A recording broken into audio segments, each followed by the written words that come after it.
본 방송에서 제공하는 투자 정보는 투자 판단에 대한 조언입니다.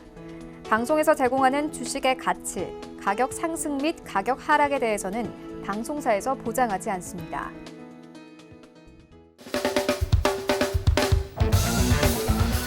자, 안녕하십니까. 서울경제TV에서 해외선물 기초 강의를 하고 있는 함재한 전문가입니다. 자, 저번 시간에는 수익을 말하다 1강이었습니다. 저번 시간에는 이제 선물의 기초 개념과 그다음에 선물 거래가 탄생하게 된 배경에 대해서 간단히 설명을 드렸습니다. 자, 이번 시간에는 이제 수익을 말하다 두 번째 시간인데 이번 시간에는 이제 해외 선물을 여러분들이 처음에 접하게 되면서 이제 겪는 어려움들과 그거를 근본적으로 해결하기 위한 해결책에 대해서 이제 한번 설명을 해보도록 하겠습니다. 자,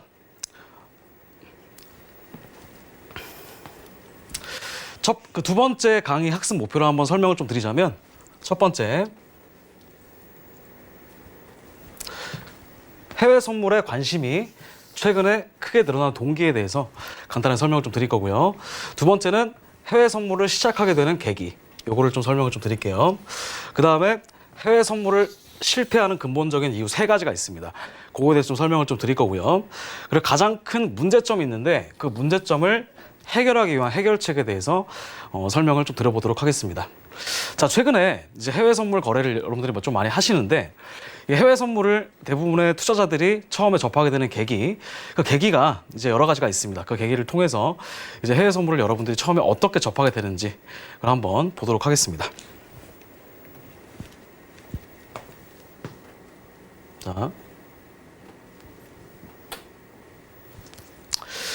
자, 보시면 해외 선물 관심도의 증가, 그거를 좀 제가 표를 통해서 한번 보여드릴 텐데, 자, 해외 선물을 구글 트렌드에 검색을 하다 보면 이런 식으로 해외 선물의 검색량에 대해서 저희가 볼 수가 있습니다. 자, 과거에는 이제 대부분의 투자자분들이 해외 선물에 대해서 큰 관심이 없었죠. 그리고 이제 많이 알려지지 않은 그런 전문 분야였습니다. 전문 분야였는데, 자, 이거를 일반적으로 관심도가 50 미만이면 별로 사람들이 이제 관심을 가지지 않는다. 이렇게 제가 해석할 수가 있는데요. 처음에 2015년이죠. 2015년이면은 딱 5년 전입니다. 5년 전에. 자, 5년 전까지만 해도 별로 큰 관심이 없었다가 최근에 이제 큰 관심이 늘어나게 되는 그런 모습을 볼 수가 있었는데, 자, 해외 선물 같은 경우에는 방금 전에 말씀드렸다시피 전문 투자자의 영역이었습니다. 자, 과거에는 이제 국내 선물을 통해서 저희가 매매를 많이 하셨던 투자자분들이 이제 국내 선물은 큰 메리트가 없다고 생각하시는 분들이 많아서 이제 해외 선물 쪽으로 많이 넘어가시는 분들이 좀 많이 생겼다, 이렇게 볼 수가 있겠죠. 자, 그래서 해외 선물 같은 경우에는 이렇게 시간의 흐름에 따른 관심도 변화를 한번 봤을 때는 지금 굉장히 큰 폭으로 늘어나고 있는 걸 볼 수가 있습니다. 자, 근데 이렇게 본격적으로 늘어나게 됐을 때 그때 2017년 정도, 그죠? 2017년 말 정도가 그때 2017년 정도 말에 그때 이제 선물 거래에 대한 큰 관심이 늘어나게 됐다, 이렇게 볼 수가 있죠. 자, 그러면 2017년도에 뭐가 있었냐면은 그 당시에 비트코인, 그죠? 비트코인에 대한 큰 열풍이 우리나라에 불었었죠. 그 당시에 뭐 김치 프리미엄이라고 해서 자, 대부분의 투자자분들이 많이 이제 그 코인 투자를 하다가, 그죠? 마지막에 잘못 들어가신 분들이 이제 좀 손실을 보고 그거를 극복하기 위해서 이제 선물 시장에 많이 유입이 됐다, 이렇게 볼 수가 있겠습니다. 자, 선물 거래 같은 경우에는 방금 전에 설명드렸다시피 24시간 동안 거래가 가능하죠. 자, 그래서 대부분 이제 비트코인 같은 경우에도 이제 24시간 정도 거래가 가능했었는데 해외 선물도 마찬가지로 24시간 동안 거래가 가능하기 때문에 거기가 시장적인 유사성을 가지고 있어서 대부분의 투자자분들이 해외 선물 쪽으로 많이 유입이 되지 않았나, 이렇게 설명드릴 수가 있겠습니다. 자, 지금은 약간 관심도가 떨어졌다가 다시 반등하고 있는 거죠. 그래서 최근에 이제 해외 선물에 대한 관심도가 굉장히 많은 사람들에 의해서 이제 늘어나고 있다, 이렇게 볼 수가 있겠죠. 자, 그러면 근본적으로 해외 선물의 관심도가 늘어난 계기에 대해서 한번 분석을 해보도록 하겠습니다. 넘어가겠습니다. 자, 첫 번째, 해외 선물을 시작하게 되는 계기에 대해서 한번 말씀드려볼게요. 자, 가장 첫 번째 큰 계기는 뭐냐면 지인의 추천에 의해서 시작을 하는 경우입니다. 지인의 추천. 뭐 친구가 될 수도 있고 부모님이 될 수도 있고 아는 동생이 될 수도 있고 이제 해외 선물 거래를 하다가 이제 추천을 받아서 이제 거래를 하게 되는 그런 경우가 있습니다. 두 번째 같은 경우에는 이제 인터넷 매체에 의해서 이제 시작하는 경우입니다. 인터넷 매체라고 하면 좀 네이버라든가 뭐 다음이라든가 아니면 요즘에 최근에 많이 보는 여러분들이 많이 시청하고 계신 유튜브 같은 경우도 마찬가지겠죠. 자, 그다음에 세 번째는 이제 주식 시장에서 자연스럽게 넘어오는 경우도 이제 그 주요한 그런 계기가 될 수가 있다. 이렇게 볼 수가 있겠습니다. 저도 처음에는 이제 주식을 처음에 접근하다가 선물로서 접근하게 된 경우였는데, 지인의 추천이나 인터넷 매체 같은 경우는 최근에 이제 해외 선물이 크게 각광받기 시작하면서 인터넷 매체라든가 이제 지인의 추천에 의해서 많이 좀 시작이 됐죠. 자, 근데 과거에는 그죠? 해외 선물이 별로 유명하지 않았을 때는 뭐 인터넷이라든가 유튜브를 찾아봤을 때 내용이 전무했는데, 지금은 이제 유튜브를 해외 선물을 검색하다 보면 뭐 생방송 하시는 분들도 많고 뭐 그런 전문가들도 많으니까 굉장히 접근성이 용이해졌다, 과거에 비해서. 그렇게 볼 수가 있겠습니다. 자, 그러면 다음으로 넘어갈게요.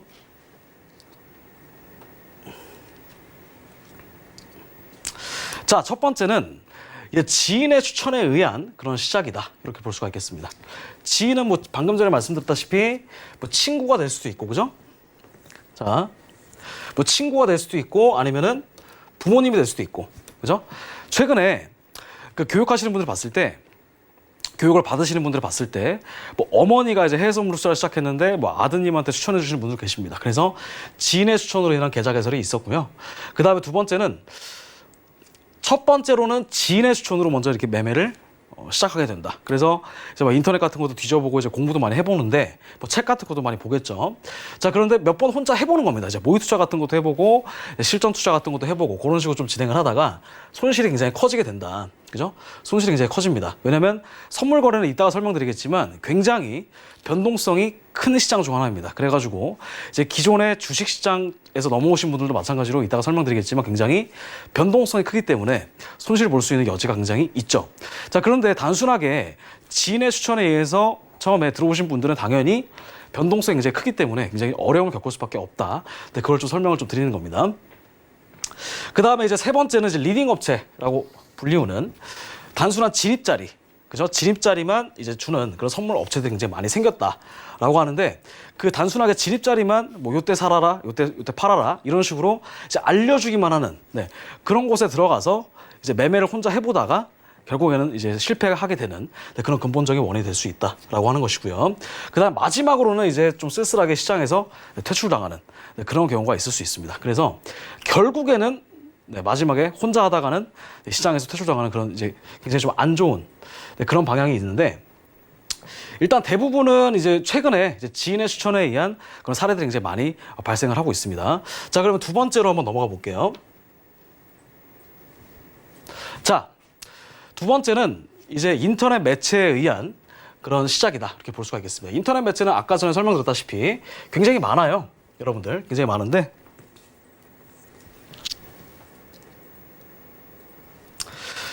네이버가 될 수도 있고 유튜브가 될 수도 있고, 그죠? 최근에 이제 유튜브 같은 경우는 저도 이제 지나가다가 많이 보는데 굉장히 접근성이 용이해졌습니다. 그러니까 과거에는 이제 PC로만 볼 수 있다가 스마트폰이 이제 보급이 활성화가 되면서 이제 핸드폰으로도 유튜브를 시청을 하고, 지금 이제 서울경제TV를 보고 계시는 여러분들도 이제 유튜브를 통해서 이제 보시는 분들이 많은데, 대표적인 이제 인터넷 매체가 유튜브라고 볼 수가 있겠죠. 그래서 24시간 거래나 양방향 거래라는 자극적인 문구에 혹해서 이제 계좌를 개설하게 된다. 근데 이게 사실이에요, 사실.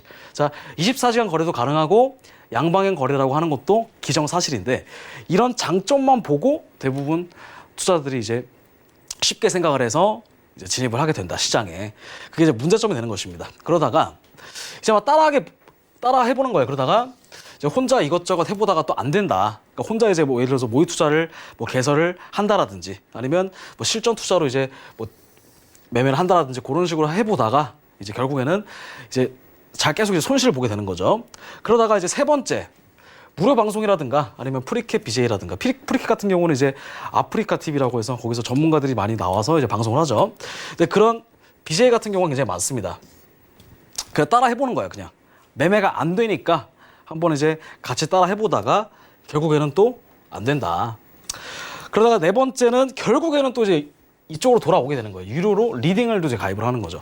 그러니까 이게 왜 올라가는지 왜 떨어지는지 그거를 제대로 이해하지 못한 상태에서 그냥 나는 지립자리만 원하는 겁니다. 그러니까 여기서 매수하라. 그래서 매수를 들어가서 수익을 보면 다행인데 만약에 손실을 보게 된다면 거기서 굉장히 좀 큰 이제 실망감을 가져갈 수밖에 없는 거죠. 자, 근본적으로 이 시장 자체가 왜 올라갔는지, 왜 떨어졌는지 그걸 어느 정도 이해를 하고 나서 진입을 하는 거는 괜찮지만 일반적으로 이제 리딩 같은 경우에는 진입자리만 주는 경우가 굉장히 허다하기 때문에 그런 문제점이 발생하게 되는 겁니다. 그러다가 또 실패를 하게 되는 거죠. 그래서 결론적으로는 시장에서 퇴출당하는 그런 이제 좀 안 좋은 결과를 좀 맞이할 수가 있는데, 자, 인터넷 매체, 유튜브 같은 거 굉장히 많이 보신다. 그래서 이게 다 어떤 근본적인 원인이냐면 그냥 따라만 하는 겁니다. 그냥 따라만. 그죠? 전문가들이 하라고 하는 것만 따라하는 거예요. 그러니까 자기가 이제 공부를 해서 이거를 제대로 수익을 내려고 하는 그런 그 기대를 하지 않고 계속 이제 따라만 한다. 따라만 하기 때문에 결국에는 좀 실패를 할 수밖에 없다라는 거. 그래서 스스로 공부를 해서 이제 리딩을 받는 건 상관이 없는데 계속 이제 혼자 따라만 하다가 이제 결국에는 실패를 한다. 자, 그러면 세 번째 예시를 통해서 한번 좀 보여드릴게요. 자, 그 다음에 세 번째는 주식시장에서 넘어온 경우가 이제 좀 허다합니다. 심지어 저도 이제 주식을 처음에 하다가 주식시장이 별로 재미가 없어서 선물시장으로 넘어온 그런 케이스인데, 자, 이것도 마찬가지입니다.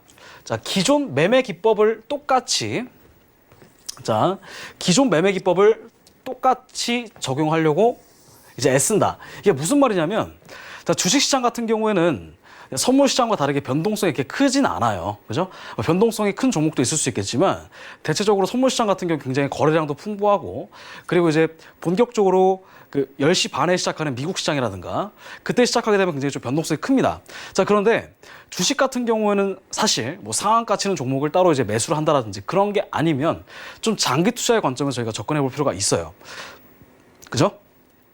근데 이제 선물시장 같은 경우에는 굉장히 변동성이 크기 때문에 주식 매매하는 것처럼 똑같이 이제 해보다가 결국에는 그게 못 따라가는 겁니다. 변동성을. 그래서 처음에 수익을 몇 번 내보시다가 그죠? 나중에 크게 이제 레버리지라는 또 욕심 때문에 이제 실패하는 그런 경우가 있습니다. 자, 그래서 지금 처음에 설명드린 것처럼 변동성이라고 하는 걸 여러분들이 이해하셔야 되는데, 자, 변동성과 움직임, 그죠? 변동성과 움직임이 주식과 다르기 때문에 지속 손실이 발생하게 된다. 라고 저희가 설명드릴 수가 있겠습니다. 자, 변동성을 한번 비유를 해보면, 자, 주식은 여러분들이 자전거 타는 거랑 비슷하다고 생각하시면 돼요. 자전거 타는 거랑 비슷하다고 생각하시면 되는데, 선물 같은 경우에는 특히 진짜 변동성이 큰 나스닥 선물 시장이 개장했을 때 그때는 거의 전투기와 비슷할 정도로 굉장히 변동성이 크다. 변동성을 비유로 했을 때는. 그래서 변동성의 그런 차이가 주식 시장에서 넘어오신 분들이 이제 변동성을 극복하지 못하고 이제 실패하는 경우를 굉장히 많이 봤습니다. 저도 마찬가지고요. 그 다음에 세 번째는 매매 기법을 이것저것 적용해 보다가 결국에는 또 실패를 하게 되는 경우가 많습니다.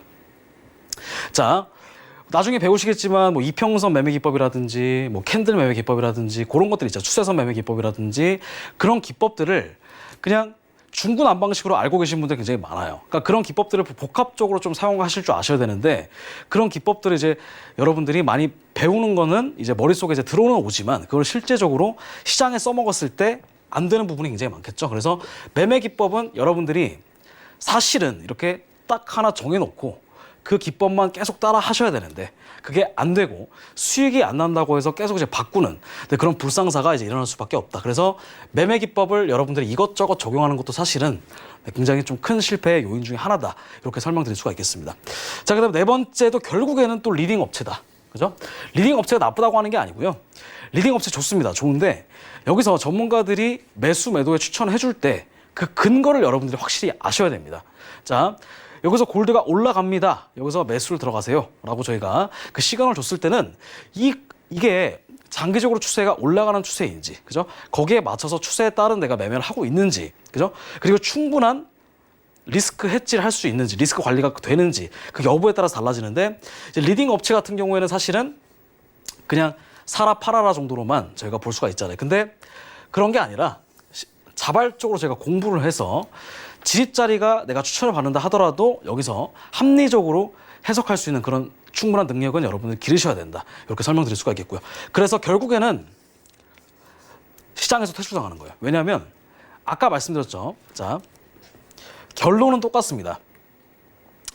지인의 추천에 의해서 계좌를 개설했다 하더라도 혼자 손실 보다 보니까 충분한 공부를 하지 않고 마지막에는 결국에는 매수 매도, 그죠? 진입자를 주는 것에만 이제 혈안이 돼가지고 들어갔다가 또 시장에서 퇴출 당하는 경우가 있고, 그 다음에 두 번째 같은 경우에는요, 인터넷 매체도 마찬가지입니다. 자, 인터넷 매체에서도 사실 제 유튜브에도 이제 기초 강의가 많이 올라와 있는데, 기초 강의를 여러분들이 충분히 보지 않고, 그죠? 그 단순하게 생방송에 전문가들이 생방송에서 이제 진입자를 주는 것에 의해서만 여러분들이 따라하시면 그것도 굉장히 필패의 요인 중에 하나가 된다. 그래서 이것도 마찬가지로 리딩 서비스가 나쁘다고 얘기하는 게 절대로 아닙니다. 그게 아니라 충분한 교육이 선행으로 이루어지지 않은 상태에서 진입자리만 보고 따라가면 굉장히 실패를 겪을 수밖에 없다. 요거를 좀 냉정하게 처음에 말씀드리는 겁니다. 그 다음에 주식시장에서 넘어온 경우도 마찬가지로, 자, 주식시장은 변동성이 굉장히 선물에 비해서는 굉장히 비교적 적습니다. 근데 주식시장처럼 저희가 선물시장을 오인해서, 그죠? 변동성이 이제 큰 종목임에도 불구하고, 그래서 변동성이 적은 상태에서 극복을 못한 상태에서 이제 여러분들이 충분한 공부 없이 시장에 임하게 된다면 이것도 실패할 수밖에 없다. 자, 제가 계속 이렇게 부정적인 이야기를 꺼내는 이유가 하나 있는데, 선물시장이 어렵다. 선물 거래를 하면 무조건 망한다. 이렇게 여러분들이 오해하시면 절대로 안 됩니다. 그게 아니라 선물 시장 자체를 여러분들 너무 쉽게 생각하면 안 된다는 얘기입니다. 대신에 선물 시장을 여러분들이 처음에 접했을 때 이거를 제대로 공부를 해서 이제 매매에 임하게 되면 굉장히 여러분들이 주식보다도 훨씬 더 큰 메리트가 있는 시장이다. 이렇게 설명드릴 수가 있겠습니다. 자, 그러면 보겠습니다.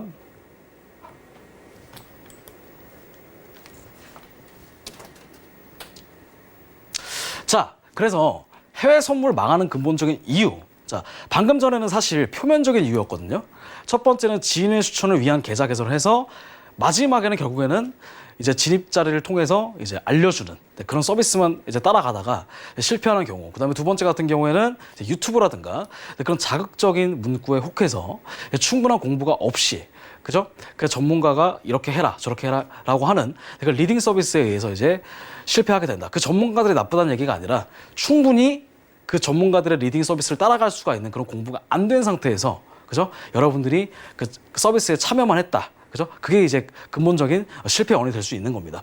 자, 그래서 그런 것들은 사실 표면적인 이유예요. 표면적인 이유. 자, 근본적인 여러분들이 해외 선물에서 실패할 수밖에 없는 세 가지의 이유를 말씀드리면, 일단 첫 번째는 변동성의 개념을 여러분들이 잘 모르신다는 얘기예요. 변동성에 대한 개념. 자, 변동성이라고 하는 걸 여러분들이 잘 모르십니다. 자, 아까 뭐라 그랬죠? 선물시장과 주식시장은 변동성이 굉장히 차이가 크다. 주식시장처럼 변동성을 생각을 해서 선물시장에 접근하면 굉장히 실패할 수밖에 없다라고 하는 것인데, 이 변동성에 대한 개념을 이제 어떻게 볼 수가 있냐면, 자, 요거를 볼 수가 있습니다. 첫 번째, 변동성은 이제 거래량이라고 하는 거.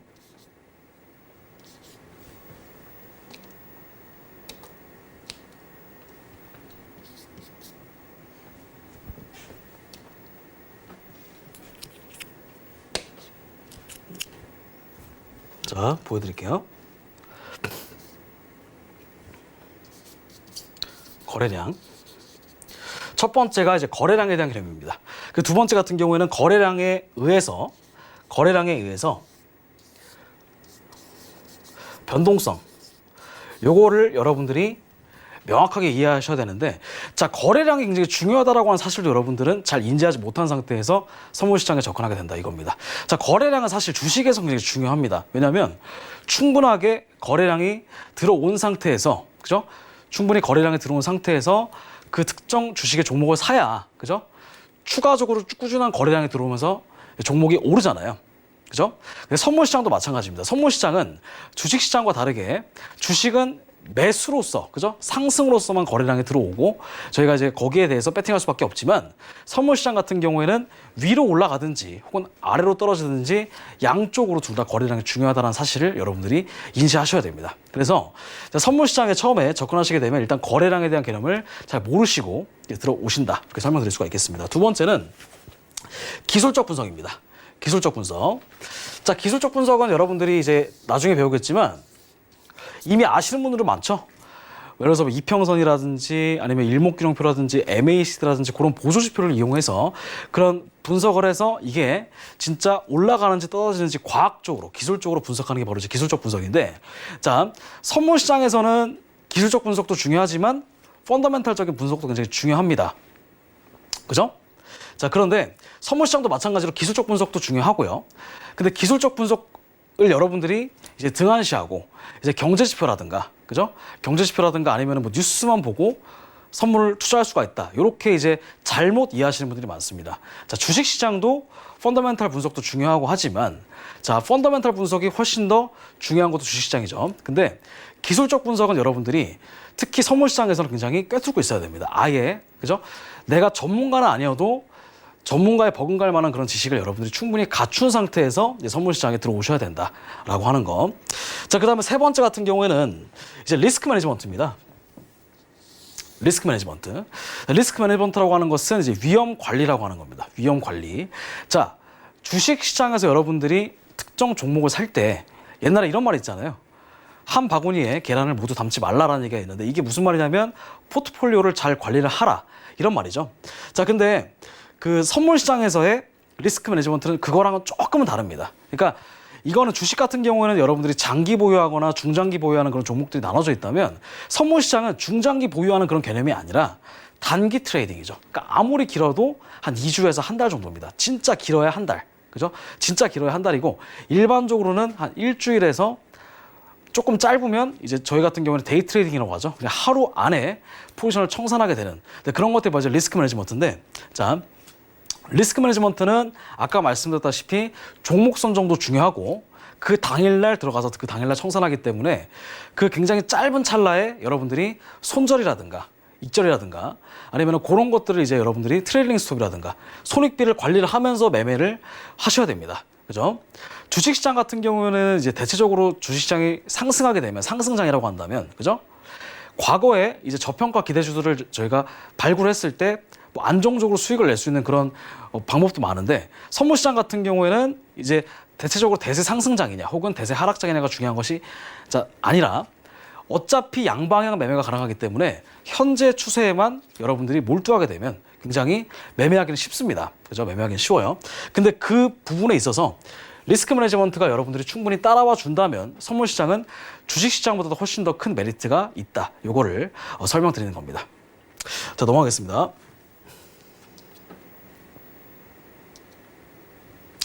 자, 첫 번째는 이제 변동성의 개념의 부재입니다. 요걸 여러분들이 극복을 하셔야지만 수익을 보실 수가 있어요. 자, 변동성이라고 하는 거를 다시 한번 좀 설명을 드릴게요.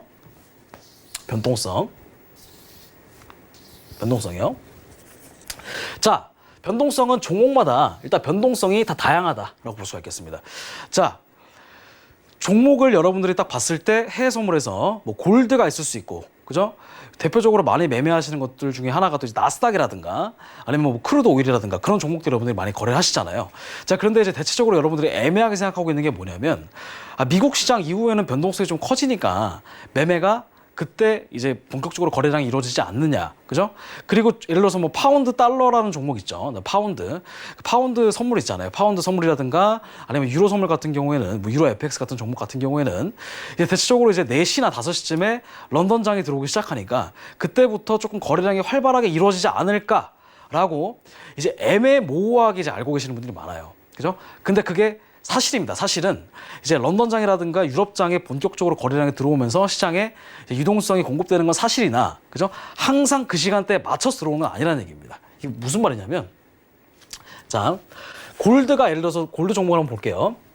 골드 종목이 있는데, 골드가 어제는 거래량이 저녁에 뭐 10시 반쯤에 들어왔다. 10시 반쯤에 어제 들어왔다. 근데 오늘 같은 경우에 딱 봤을 때 골드가 10시 반에 들어온 것이 아니라 뭐 7시 20분에 들어올 수도 있는 겁니다. 이건 아무것도 모르는 겁니다. 그죠? 아무도 몰라요. 그 다음 날에는 뭐 아침에 8시부터 거래량이 들어올 수도 있고. 그러니까 24시간 중에 거래량이 언제 본격적으로 들어올지를 여러분들은 모르신다는 얘기입니다. 그냥 애매모호하게 미장이 시작됐으니까 거래량이 많이 들어오겠지. 이 정도로만 알고 계세요. 아니면 뭐 유럽장이 시작했기 때문에 일정 부분 거래량이 들어오겠지라는 정도로만 아시는데 이렇게 되면 반드시 당합니다. 반드시 당해요. 그래서 실질적으로 거래량이 언제부터 본격적으로 유입이 되는지를 여러분들이 명확하게 아신 다음에 그 다음에 들어가셔야 됩니다. 자, 그 다음에 변동성이 없는 시장. 이것도 한번 제가 설명드릴게요. 변동성이 없는 시간 같은 경우는 이거를 아까 말씀드렸다시피 장시간이 본격적으로 열리지 않았을 때 특정하는 것이 아니라 종목 자체마다 변동성이 다양하다고 제가 말씀드렸죠. 그래서 골드가 어제는 7시 반부터 거래량이 들어왔지만 오늘은 10시 반부터 거래량이 들어올 수도 있는 겁니다. 그러면 거래량이 들어오기 전, 그죠? 본격적으로 유동성이 공급되기 전 시간을 말씀드리는 겁니다. 그래서 변동성이 없는 시간은 횡보장이라고 저희가 볼 수가 있겠습니다. 횡보장에 여러분들이 누적으로 손실을 볼 수가 있는 여지가 있다. 라는 겁니다. 자, 여러분들이 선물시장이나 주식시장의 근본적인 수익의 목적을 한번 생각해 보세요. 주식시장 같은 경우에도 저희가 최대한 저점에서 매수를 들어가서 올라간 만큼 수익을 보는 거죠. 선물시장도 마찬가지입니다. 내가 만약에 매수 포지션을 들어갔다면 최대한 저점에서 사서 고점에서 파는 거죠. 그죠?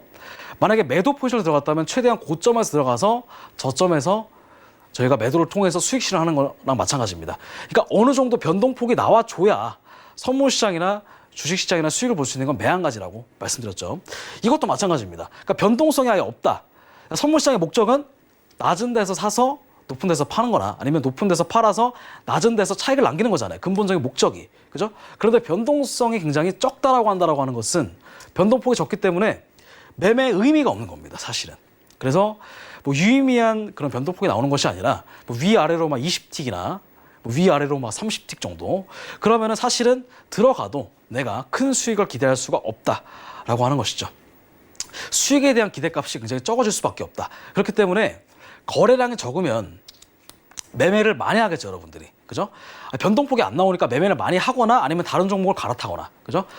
다른 종목을 갈아타고 탄다고 볼 수 있는 것은 뭐냐면 기존에 매매가 이루어지지 않은 종목을 거래했다가 수익이 안 나서 이제 청산하거나 손실을 보는 경우를 말씀드릴 수가 있습니다. 그래서 수수료가 좀 많이 발생이 되겠죠. 그래서 이 원인에 의해서 수수료가 많이 나올 수밖에 없고요. 누적 손실을 야기할 수밖에 있다. 야기할 수가 있다. 그래서 무리한 다계약을 들어간다는 얘기입니다. 자, 저번 시간에 말씀드렸지만 선물의 기본적인 계약, 그 단위는 계약입니다. 계약. 한 계약, 두 계약, 10계약, 100계약 이렇게 가는데 자, 한 계약을 여러분들이 매매했을 때 저번 시간에 복습해 볼게요. 한 계약을 매매했을 때 일반적으로 골드 같은 경우에는 100트라이 온스를 여러분들이 거래하는 겁니다. 100트라이 온스. 1트라이 온스에 지금 1,800달러니까 그죠? 100트라이 온스면은 어마무시한 거죠. 18만 불입니다. 18만 불. 18만 불. 그죠? 18만 불이라고 하는 것은 2억의 돈을 굴리는 것과 같다. 근데 이 계약을 한 계약만 들어가도 굉장히 리스크가 큰데 변동성이 없으니까 거기서 조금이라도 수익을 내려고 해서 뭐 2계약, 3계약, 4계약 이렇게 들어가는 겁니다. 그래서 내가 담보금이 충분히 없는 상태에서도 계약을 무리하게 늘려서 손실을 야기할 수가 있다라고 하는 거. 그래서 결국에는 또 시장에서 퇴출 나가는 겁니다. 그래서 변동성에 대한 개념을 여러분들이 아셔야 돼요. 중요한 건 뭐다? 변동성에 대한 개념은 종목마다 변동성이 다 다르다는 얘기입니다. 그러니까 10시 반에 미장이 시작됐다고 해서 골드, 오일, 나스닥 3개가 동시에 다 거래량이 들어오는 게 아니에요, 절대로. 그죠? 종목들도 여러분 주식 종목도 마찬가지로 종목마다 변동성이 다르잖아요. 근데 이제 선물시장 같은 경우에는 굉장히 종목이 한정돼 있기 때문에 여러분들이 크게 오해하는 것 중 하나가 이제 10시 반처럼 미국 주식시장이 오픈됐을 때 그때 거래량이 다 들어온다고 생각을 해요. 하지만 10시 반에 오히려 거래량이 안 들어오고 새벽 1시, 2시 넘어서 들어올 때도 있다. 그럴 때는 여러분들이 굉장히 변동성에 대한 개념을 이제 모르는 상태에서 들어가게 되면 아까 말씀드렸다시피 변동성이 없는 시장에 손실을 본다. 그리고 이제 마지막으로 변동성이 없을 때 들어가면 이런 경우가 있습니다. 역추세에 걸릴 수 있다. 역추세. 역추세라고 하는 건 무슨 말이냐면요. 내가 만약에 떨어지는 것 같아서 매도를 들어갔습니다. 매도를 들어갔다가 이렇게 올려쳐버리는 경우가 있습니다. 내가 매도를 들어갔으면 떨어진 만큼 안정적으로 떨어져 줘야지 저희가 이만큼의 수익을 기대할 수가 있는 거잖아요. 그죠? 그런데 거래량이 없는 상태에서는 이제 소규모의 세력들이 장난질을 치기 때문에 잘못 들어갔다가 이렇게 역으로 스파이크를 맞아가지고 손실을 보는 경우가 있습니다. 자, 그리고 자, 이것도 설명드릴게요. 만약에 추세선을 이었다, 저희가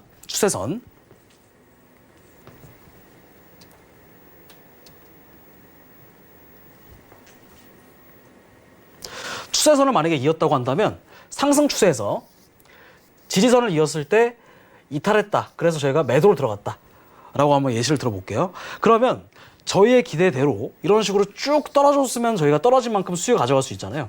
그런데 추세선을 이탈했다가 갑자기 이런 식으로 올라가는 그런 상황도 빚을 수가 있다. 이게 바로 이제 변동성이 굉장히 중요하다. 변동성이 없을 때 매매를 하면 큰 문제가 있다라고 하는 것을 말씀드립니다. 그래서 첫 번째는 변동성이 없을 때 매매하게 되면 거래량이 없기 때문에 변동폭이 작잖아요. 그래서 무리한 다계약을 들어갈 수가 있고 거기에서 뇌동매매에 이제 저희가 함정에 빠질 수가 있다는 게 첫 번째. 그리고 두 번째 같은 경우에는 이제 역추세에 걸릴 수 있다.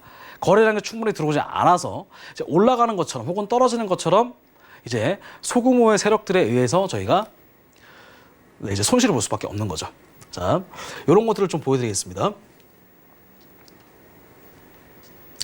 자, 그 다음에 두 번째는 이제 기술적 분석입니다. 기술적 분석이 바로 차트 분석인데, 자, 변동성만 안다고 해서 여러분들이 다 끝난 게 아닙니다. 반드시 변동성에 기반한 그런 기술적 분석을 여러분들이 아셔야 됩니다.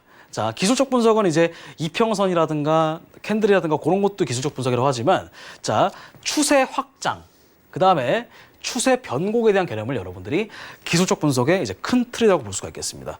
자, 추세 확장 같은 경우에는요, 예시를 들어보자면 상승 추세라고 했을 때 이런 식으로 계단식으로 올라가잖아요. 그죠? 계단식으로 올라가게 되면 저점을 높여가면서 올라가는 게 바로 이제 추세 확장이다. 이렇게 설명드릴 수가 있습니다. 상승 추세, 추세 확장.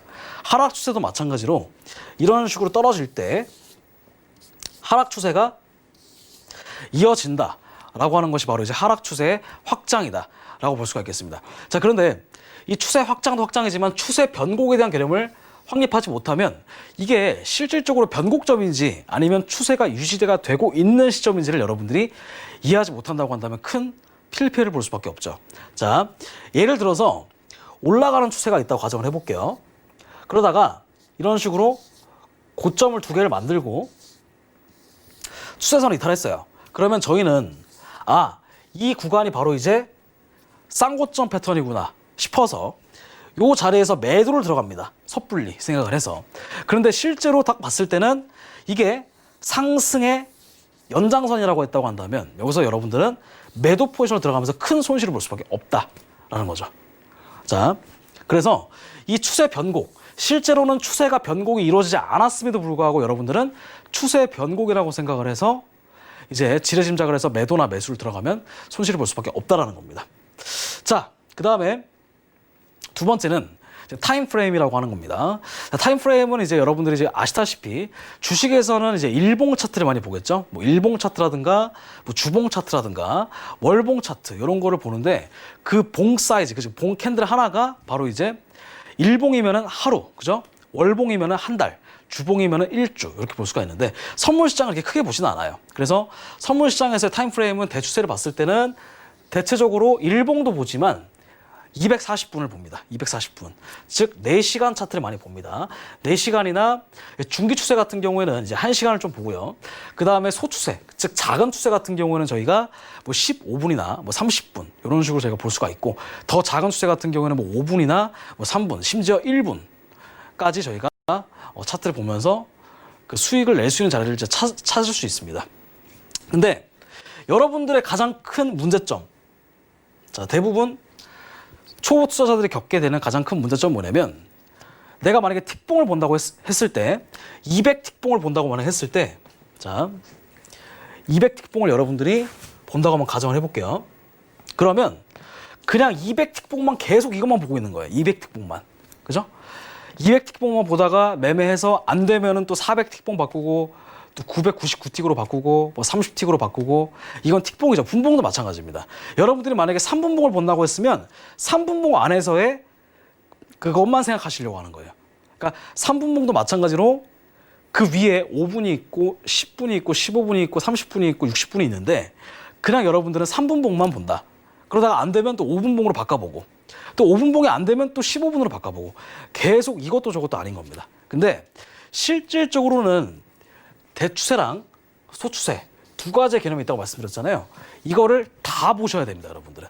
다 여러분들이 보셔야지만 그 안에서 큰 추세가 240분이라고 한다면 그 중간에 60분이라든가 30분이라든가 15분이라든가 5분이라든가 이런 식으로 추세 일치를 여러분들이 보신다라든지. 근데 그런 것들이 이제 전혀 없는 상태에서 그냥 5분만 본다 혹은 15분만 본다 이렇게 하나의 타임 프레임만 가지고 보면 그것도 실패의 원인 중에 하나가 될 수 있습니다. 자, 그 다음에 세 번째는 추세 매매의 개념이 확립되지 않았다. 자, 추세 매매라고 하는 거는 사실 굉장히 간단합니다. 그러니까 장기 추세가 상승 추세면 상승 추세에만 들어가야 되는 거예요. 그리고 장기 추세가 하락 추세, 즉 대하락장이라고 한다면 여러분들은 무조건 하락 추세에만 여러분들이 배팅을 하셔야 되는 겁니다. 자, 그런데 대부분의 투자자분들은 역추세를 많이 잡기 때문에 손실을 크게 볼 수밖에 없는 겁니다. 자, 아까 설명드린 게 뭐냐면 추세 확장, 즉 여기서부터 본격적으로 올라가는 추세가 시작됐음에도 불구하고 대부분의 투자자들은 여기가 고점이라고 생각을 해서 대부분 사람들이 이제 뭐 스토캐스틱을 본다라든지 RSI가 과매수 구간을 올라갔다가 떨어지는 구간을 이제 저희가 고점이라고 생각을 해서 여기서 매도를 들어가면 큰일 납니다. 만약에 대추세가 상승의 초입 구간이라고 했다고 한다면 여기서 매도를 들어갔다고 한다면 이렇게 올라가면서 손실을 볼 수밖에 없어요. 그러니까 이런 것들이 바로 이제 추세 확장이다. 근데 대부분의 투자자들은 추세 확장, 즉 하락 추세가 연장이 되고 있고 상승 추세가 연장이 되고 있는 연장선에서 단기적으로 변곡을 잡으려고 하는 거, 그게 바로 이제 큰 문제점이 될 수가 있겠죠. 그래서 이런 것들이 바로 이제 추세 매매에 대한 개념이 미확립됐다. 추세는 세 가지입니다. 첫 번째는 올라가는 추세, 두 번째는 떨어지는 추세, 세 번째는 위아래로 보합하는 구간. 그죠? 장기 추세가 상승이면 매수만 들어가면 되는 것이고 장기 추세가 하락 추세라고 한다면 매도만 들어가면 돼요. 그다음에 장기 추세가 박스권이라고 한다면 위아래 둘 다 들어갈 수 있습니다. 근데 이런 개념을 여러분들이 이해하셔야 된다는 얘기입니다. 자, 그다음에 세 번째입니다. 자, 매매 기법의 복합적인 적용으로 인한 과부하. 이게 뭐냐면요. 아까 제가 뭐라 말씀드렸냐면 매매 기법이죠. 자, 매매 기법은 여러 가지가 있을 수 있습니다. 뭐 이평선 트레이딩을 한다라든지 아니면은 뭐 캔들 트레이딩을 한다라든지 그런 매매 기법이 여러 가지가 있을 수 있는데 그것들이 이제 복합적으로 여러분들이 보셔야 된다. 복합적으로 보셔야 되는데 그것들이 이제 하나만 가지고 이제 하다가 또 안 되면, 그죠? 안 되면 또 실패하고 또 다른 기법을 찾아가지고 또 연구하다가 또 안 되면 또 실패하고 이런 식으로 반복하다 보면 또 안 되는 겁니다. 그래서 매매 기법은 여러분들이 충분히 딱 하나만 정해서, 그러니까 몇 개가 될 수 있습니다. 뭐 3개, 4개 정도 이상 될 수 있는데, 그죠? 딱 하나만 정해서 충분하게 그 매매 기법이 시장에 써먹히는지를 여러분들이 눈으로 직접 육안으로 확인하셔야 됩니다. 자, 이것이 바로 이제 나중에 설명드리겠지만 통계 검증입니다. 통계 검증. 여기 위에 있네요. 그죠? 통계 검증. 그래서 매매 철학, 자신만의 매매 철학이 반드시 있어야 됩니다. 기법이 중요하다고 해서 다 끝나는 것이 아니라, 그저 기법이 아무리 뛰어나다 하더라도 자신만의 매매 철학이 명확하게 성립되지 않으면 결국 실패할 수밖에 없습니다. 왜냐하면 계속 여러분들은 기법이 익숙해지기 전에 바꿀 거니까. 그죠? 그 다음에 매매 원칙입니다. 내가 만약에 손절 라인을 30틱 정도 잡았다 혹은 50틱 정도 잡았다고 한다면 거기서 딱 끊고 멈춰야 돼요. 그죠? 근데 대부분 투자자들은 처음에 대부분 이제 진입 자체를 잘했음에도 불구하고 충분히 내가 50틱이라든지 100틱 정도의 수익을 기대하고 들어갔으면 거기에 걸맞는 손절 라인을 조금 루즈하게 잡아두시는 경우가 많은데, 자, 예를 들어서 수익을 보고 있다가 다시 되돌아오면 내가 손실을 보지 않았음에도 불구하고, 그죠? 손실 볼 수도 있으니까 여기서 딱 끊어버립니다. 근데 결론적으로 이렇게 추세가 내려가 버리면 내가 여기서 진입을 잘했음에도 불구하고, 그죠? 여기서 내가 멘탈이 버텨지지가 않은 상태에서, 그죠? 멘탈이 충분히 버텨지지가 않은 상태에서 들어가면 또 이제 문제가 일어날 수밖에 없죠. 그래서 내가 아무리 차트를 잘 본다 하더라도 그 차트를 봤을 때 끌고 갈 수 있는 그 충분한 뚝심과 그런 멘탈이 강해야 된다. 그런 게 바로 이제 매매 원칙입니다. 그렇게 오래 끌고 갈 수 있는 거, 수익을 오래 끌고 가고 손실은 최대한 칼같이 빨리빨리 쳐내서, 그죠? 수익을 극대화하고 손실을 최소화하는 그런 매매 기법을 여러분들이 확립하셔야 됩니다. 그 다음에 통계 검증도 방금 전에 설명드렸다시피 매매 철학에 의해서 이 매매 기법이 충분히 시장에 써먹히는지를 여러분들이 좀 보셔야 된다. 근데 이제 이것도 보지 않은 상태에서 충분히 고려하지 않은 상태에서 이제 여러분들은 계속 매매 기법을 바꾼다라고 하는 게 문제점이 될 수 있습니다. 그래서 이것도 마찬가지로 시장 퇴출의 가장 빠른 지름길입니다. 그래서 여러분들이 요거를 좀 극복을 하셔야 됩니다. 자, 그래서 문제만 여러분들이 있는 게 아니라 문제를 좀 해결해야 되겠죠. 자, 넘어갈게요. 그 다음에 리스크 매니지먼트인데 세 번째 말씀드린 게 이제 위험 관리라고 하는 거. 위험 관리가 정말로 중요합니다. 자, 적절한 엔트리와 엑셋이 여러분들 중요하다. 엔트리는 뭐냐면 진입하는 겁니다. 그러니까 주식 같은 경우에는 매수를 들어가는 것이 엔트리겠죠. 선물 같은 경우에는 양방향 둘 다 가능하기 때문에 내가 매도를 들어가는 것도 진입이 될 수 있고 매수 포지션 들어가는 것도 진입이 될 수 있죠. 그러면 내가 딱 진입했을 때 이거를 내가 언제 나와야 되는지, 그죠? 언제 내가 수익 청산을 해야 되는지, 혹은 언제 진입을 해야 되는지. 자, 적절한 진입. 이거를 이제 진입 관리라고 합니다. 진입 관리. 나중에 설명드리겠지만 아까 처음에 말씀드릴 때 변동성이 없을 때, 그러니까 종목마다 변동성이 다양하기 때문에 변동성이 들어왔을 때부터 이제 시장의 조건이 성립이 되면 그때 매매가 가능하다라고 설명을 드렸잖아요. 근데 변동성이 없는 상태에서 혹은 장기 추세가 상승인데 하락으로 들어갔다라든지 장기 추세가 하락인데 상승으로 들어갔다라든지 그런 것들은 애초에 이 진입 자체가 망가진 겁니다. 그래서 이거 자체가 리스크 매니지먼트에 포함이 될 수 있는 거예요. 기술적 분석은 그 다음에 내가 진입을 했을 때 혹은 내가 진입하기 전에 충분한 분석을 하는 것이 바로 이제 그 기술적 분석이라고 본다면 실제로 이것은 내가 진입을 했을 때 진입 자체가 잘못되면 의미가 없는 거죠. 자, 두 번째, 계약수 조절에 대한 개념의 부재다라고 하는 것입니다. 그러니까 담보금에 의해서 내가 얼마만큼의 레버리지를 충분히 이용할 수 있는가 그런 개념을 여러분들이 잘 모르시면 그죠? 이제 좀 힘들어질 수밖에 없다라는 거. 계약수 조절. 그러니까 일반적으로 이제 한 계약 같은 경우에는 한 계약이 보통 1억 원 정도의 레버리지라고 생각하시면 돼요. 굉장히 크죠. 1억 원. 한 계약 1억 원이죠. 그래서 보통 이제 나스닥 같은 경우는 지금 이제 정식 증권사를 이용하게 되면 한 계약 레버리지가 대략 한 증거금이 한 1,200만 원 정도 됩니다. 그러면 그거를 거의 한 1억 원에서 한 2억 원 정도 레버리지 굴릴 수가 있는 건데 그 계약수 조절. 그러니까 내가 이걸 여러분들이 말씀드린 게 뭐냐면요. 내가 혹은 50만 원이나 100만 원이나 소액으로 내가 매매를 할 수가 있다고 생각을 해서 그렇게 소액으로 매매를 많이 하다 보면 결국에는 레버리지가 굉장히 크기 때문에 손실을 볼 수밖에 없는 거예요. 자, 그 다음에 세 번째는 손절매와 익절매에 대한 개념이 부재하다. 그러니까 손절매는 말 그대로 손해를 끊어내는 겁니다. 그죠? 손해를 빨리빨리 끊어내서 다음에 매매를 준비하는 것이 바로 손절매인데 이런 손절매를 적절하게 여러분들이 보셔야 된다. 그 다음에 익절매도 마찬가지죠. 여러분들이 시장을 아무리 상승으로 잘 봤다 하더라도 그죠? 내일 갑자기 반대 포지션으로 들어가서 손실을 볼 수가 있는 거예요. 선물 시장은 그렇습니다. 그러니까 주식 시장 같은 경우에는 아까 말씀드렸지만 변동성이 그만큼 크지 않기 때문에 쭉 위로 끌고 갈 수가 있어요. 근데 선물 시장은 조금 달라요. 선물 시장은 내가 어제 500만 원의 수익을 보고 있다 하더라도 그 다음날 500만 원의 손실을 볼 수 있는 게 바로 선물 시장이에요. 그래서 그 당일날 장기 추세에 맞춰서 단기 추세를 딱 분석을 하고 적절한 구간에서 빨리빨리 나와서 익절을 계속 가져가면서 계좌를 우상향시키는 걸 여러분들이 목적으로 두셔야 됩니다. 그 다음에 네 번째는 바로 이제 손익비에 대한 개념이 부재하다. 손익비는 이제 주식시장에서 굉장히 중요한 개념인데 그거 간단히 좀 설명을 드릴게요. 자, 손익비라고 하는 건 뭐냐면요. 손익비. 말 그대로 손절과 익절의 비율입니다. 손실과 이익의 비율이에요. 일반적으로 손실이 불가피합니다. 사실은 손실이 없는 매매는 있을 수가 없어요. 주식시장에서 여러분들이 매매를 한다 하더라도 일정 부분 손실을 감안하고 들어가는 거거든요. 근데 선물시장은 오죽하면 어떻겠습니까? 선물시장도 일정 부분 손실이 일어날 수밖에 없죠. 자, 근데 이 손실을 여러분들이 최소화시켜야 되는 겁니다. 그리고 이익을 최대화시켜야 되는 거예요. 최대화. 그래서 이렇게 되면 당연히 계좌가 우상향이 되겠죠. 이런 식으로. 계좌가 우상향이 되는데 일단은 손익비를 일반적인 그런 이상적인 트레이딩은 손실이 1이라고 한다면 이익은 대략 한 2 정도 혹은 1대 1.5 정도로 여러분들이 딱 보셔야 된다. 그러니까 손실이 만약에 내가 50만 원을 볼 것을 감안한다고 한다면 수익은 100만 원 정도로 여러분들이 생각하셔야 돼요. 근데 그런 개념을 여러분들이 제대로 이루어지지 않고 난 그냥 올라갈 것 같으니까 매수, 떨어질 것 같으니까 매도 이렇게 들어가면 안 된다.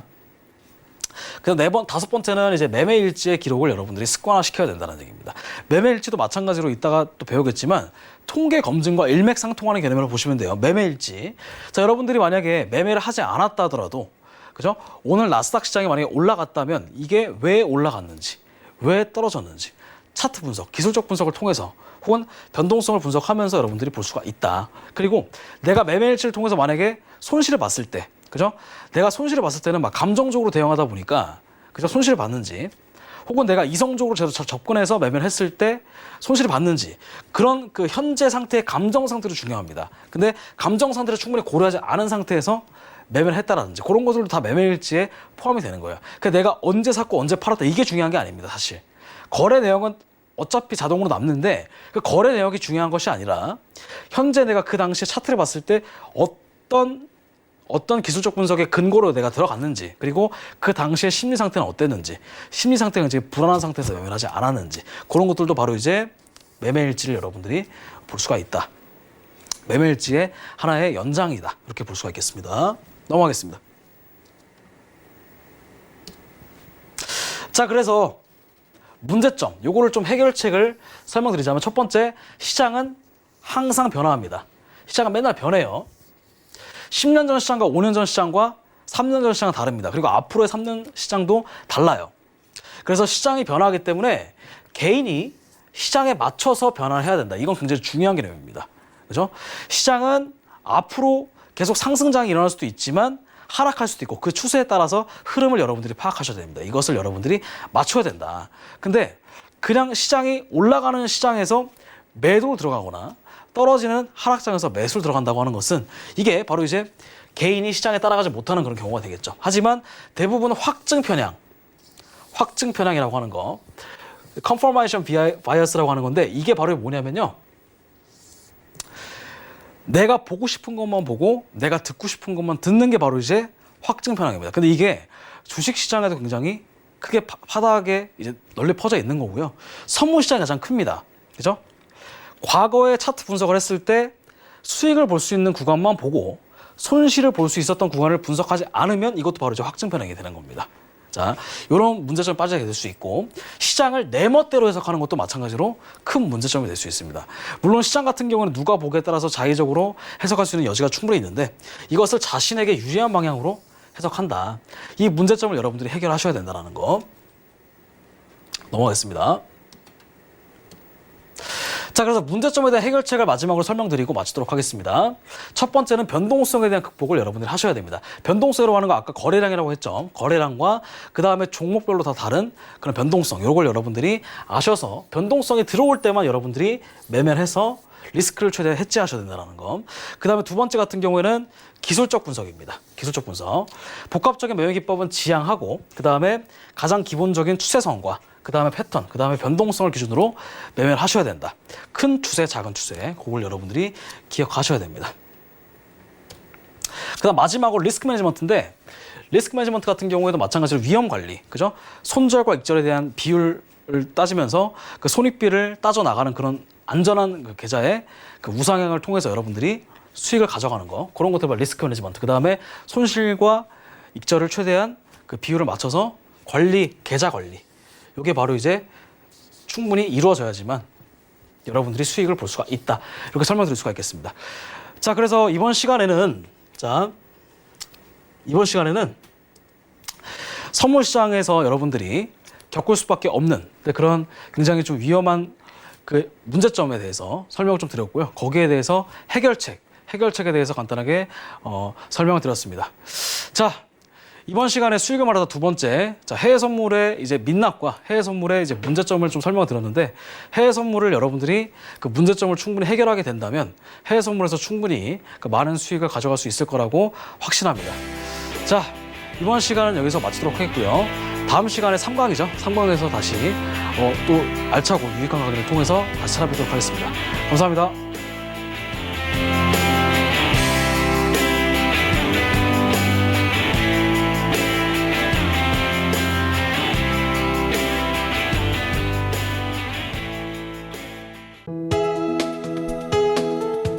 방송에서 제공하는 투자 정보는 투자 판단에 대한 조언입니다.